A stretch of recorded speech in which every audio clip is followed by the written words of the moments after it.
I'd like to preface this with, please bear with me for the audio. I'm sorry, I've just got an iPhone and a tripod.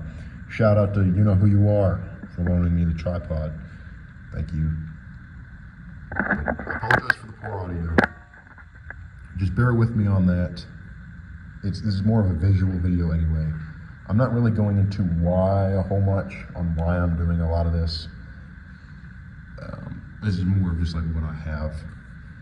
Check the comments or the description for the list of what I was actually issued so you can compare and contrast to what I have in the bag. Not everything is said and done yet. I'll be posting a part 2 and a part 3 of both either my AED and my vest kind of setup that I'm looking to do for this. So stay tuned for that. I hope you all enjoy this video, and shout out to Refuge Medical, because that's where all this extra trauma stuff comes from. I love the company. They appreciate the father as much as I do. Fantastic company. I'm gonna shill. I'm not getting paid for that, but I'm gonna shill. And shout out to the individual who graciously gifted some of the stuff for this bag, like that soft tee. I didn't have one to put in the bag, and she gave me one. So thank you for that so much. You know who you are. But everybody, welcome to the channel. I'm gonna make this a very quick video. This is the bag I have been issued as an EMR in Tennessee. I'm in a rural county, and we needed first responders, and I became a firefighter in June and whatnot. So I saw the opportunity to become an EMR, and I took it. So it took some time in school, and honestly, it is harder than people say it is. You really do have to apply yourself to become one. But I wanted to go over the bag that I was given and issued. There's certain things I've added, and I want to preface certain things as well. There are necessary tools in here that I'm not supposed to have according to other scopes of practice, and there are things that I'm missing, such as a blood glucose meter. I don't have one. I wish I did, but it's out of my scope of practice, unfortunately. So I'd like to climb up the ladder and eventually get somewhere with EMS in general. But this is what I have. I'm going to go through it, by each compartment, and I have this set up so it follows the March algorithm intuitively, because as an EMR, I'm going to be first on scene most of the time in my area, because ambulance times can be pretty long, and being able to get there really does matter. So I do have a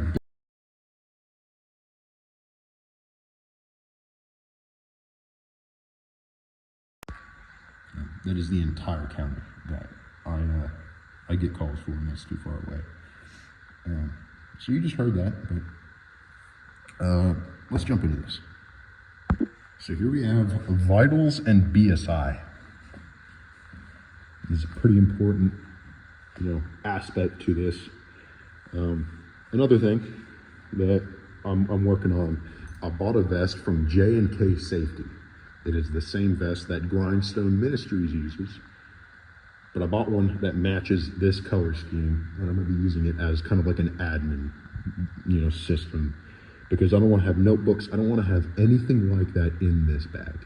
I want to have that either in a pair of pants that I have staged and ready, but I can't guarantee that, so I thought a vest would be smartest. So I can have a vest that just lives with this bag that I'll put on whenever it's needed. That'll have my notepad and a nice stethoscope, or a pair of Leatherman Raptors instead of, these. I've just got standard according to my scope of care.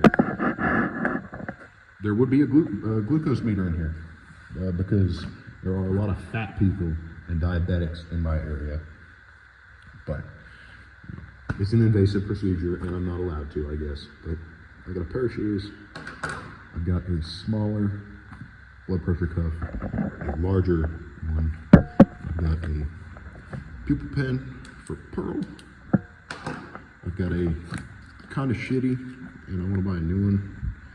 What's frustrating about this this pulse oximeter. I wish it would rotate, because this does not rotate. It stays the same. I've got another one. I just lost it. I can't find it. But this is the one they gave me. I'm not, you know, a humongous fan at all. But you know, I guess it works. But basic stethoscope. I could get something nicer. But when I do get something nicer, this is going to live in here in case I can't get my vest, or I lose it or something, or it gets damaged. But in here, this is BSI. I got some tissues if a patient needs them.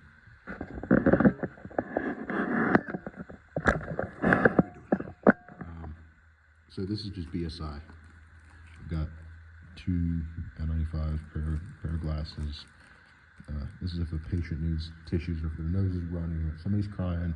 I don't want to give them gauze to, you know, I want to be somewhat professional. I got some bio bags, some 75% alcohol wipes for wiping everything down when I'm done using it, and just some extra gloves in case I don't put some on. I got a Harbor Freight glove holder I'll be mounting in my vehicle. But that's the extent of the side. So, gotta have one of these. Because, yeah. Vitals. So, let us cover this pouch right here at the top. This pouch in particular is my oh shit pouch. This is immediate trauma bleeding. I wanted something that was, because as an EMR, I'm very likely to be the first on scene in many cases. And if I can, you know, don PPE, because BSI, and I can, you know, make sure I'm not going to get hit in the middle of the road, aka scene safety. Once I'm good in that regard, I can immediately get to using this stuff, which I think is necessary. I've got one soft T, one SWAT T, one Slishman pressure gloves, emergency blankets, 2 things of compressed gauze, and then pretty much mini respirator. Cool things. That's what I got up here. Another thing, I will be probably making another bag that's smaller, but just solely for trauma. If there's, you know, like a really bad wreck, or, you know, God forbid a shooting. So in this pouch, we have more trauma. I've got 2 cat tourniquets here. 2 chest seals. They did not issue me chest seals. They gave me a little thing of petroleum gauze, which is right there. I was like, yeah, I'm gonna need some chest seals. I want to have at least a twin pack. And inside of it, I've got this. It's from Refuge Medical. It comes with the BPK. But yeah, let me make sure one of these is in there. Not for me, but for somebody else if they don't know what they're doing, which is frighteningly common. So, get that back in there. I've got a knockoff SAM. This is a 36-inch foam wrapped aluminum splint from Rhino Rescue. 4 triangle bandages. That stuff is issued. I've got 3 emergency blankets there. Here. You'll see in the list what's different. You'll see what's in here, and then you'll read the list, and you'll be like, oh, yeah, he added a lot. So I added a bunch of just gauze pads, different sizes.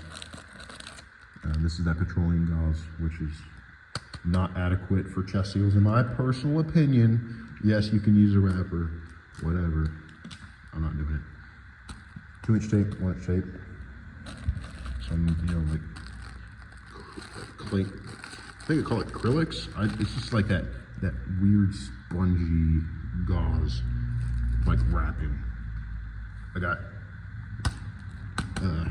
better rolled gauze, got some coban, 4 finger splints, some duct tape, some 5x9s, and I got princess band-aids and like race car band-aids, just in case. You never know. There might be some kids, but if an adult is asking me for band-aids, you know, I personally believe in giving them a kid band-aid, just because they shouldn't be calling me band-aids. You know, in my humble opinion. Moving on to the big daddy. Main pouch. Did I say main pouch? I mean main compartment. I'm retarded. I'm running off of like 3 or 4 hours of sleep. I'm just couldn't. Okay, so move this over. Here we have Airways.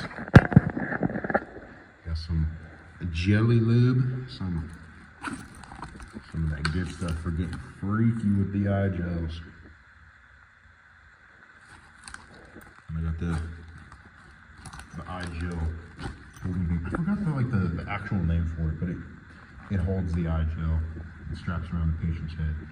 And I got some Oropharyngeals. My IGELs. I got everything from a size 1 to half sizes to a 5. Then I've got the rest of the Airway here.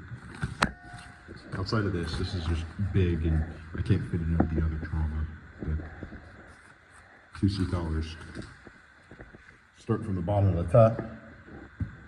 Big old rolled fleece blanket. So extrication happens. I'll get in there with the patient. You know, of course, I'll don my turnout gear. I'll put my bunker coat, pants, all that stuff on. So that'll be either protection for the patient, or if somebody's deceased, I can drape that over them. Or if somebody is, you know, cold or whatnot, that's just what that's for. I got a suction device, which is okay, apparently, not very good. We got an OB kit. I don't want to pull it out. You'll see the list in the comments. I've got 2 nasal cannulas. I've got my bottle of oxygen, which is really cool. I love this regulator. You can see, you turn this dial, you see 0.5. It just increases all the way to 25 liters per minute. And then you just turn that dial. So super cool. I'm supposed to have 2 non-rebreathers, but I used one this morning at like 1 in the morning. I haven't restocked it yet, and I didn't even use much of the oxygen. The patient was kind of combative, and we just rip it off with her face, and I was just holding it in front of her. And her O2 stat was just going up and down, because I believe she's going post-ictal. She was just like, wake up, go to sleep and snore. Wake up, go to sleep and snore. So, I don't know, I'm not a professional. I mean, technically I am, but I think she was having seizures. Paramedics deal with that. They deal with the questions. I got infant, child, and adult BVM sizes. I've got an instant cold pack from Dollar General. These are actually not bad. I'm actually surprised for how much they are. They're $1. And then below this, I've got a big old burn sheet and a big old Truama dressing. And that concludes the bag. I wish I had a glucometer, nasal pharyngeals, aspirin. That's it. That's all I wish I had, because that would allow me to really be consistent. I wish I had the ability to be 100% able to determine if an unconscious patient is a stroke patient or hypoglycemic. But I can't. I'm just shit out of luck, which is fine. This is my scope of practice here in Tennessee, because, you know, I've got what is considered an ALS airway. You know, I don't think so, honestly, from just the simplicity of this device when used in conjunction with a BVM. You're good. This is not difficult at all.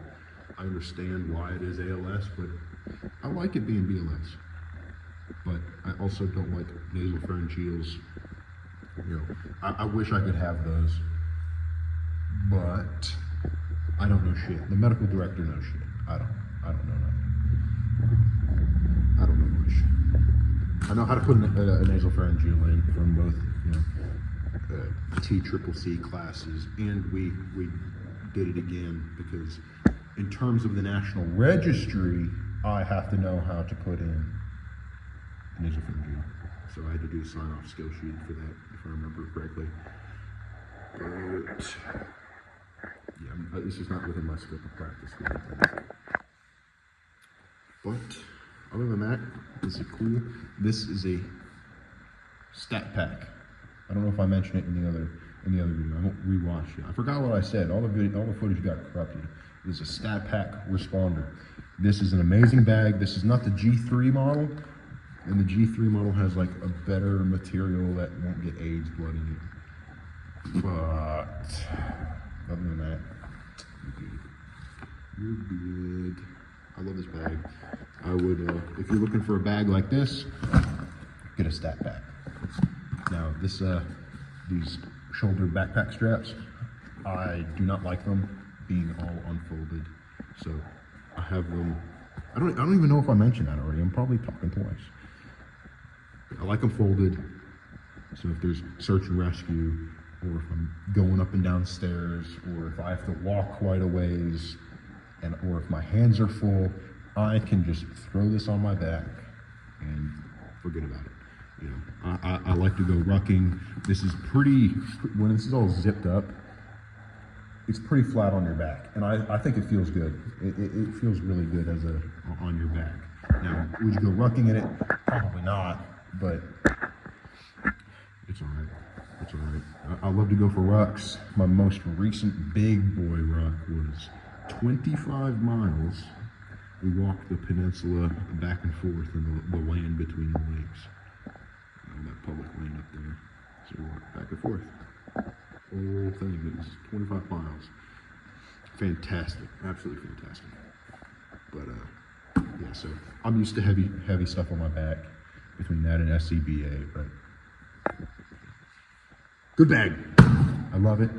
Y'all take care. If you got any ideas, please share them with me. And stay tuned for part 2 and 3. I don't know if I've even said that yet.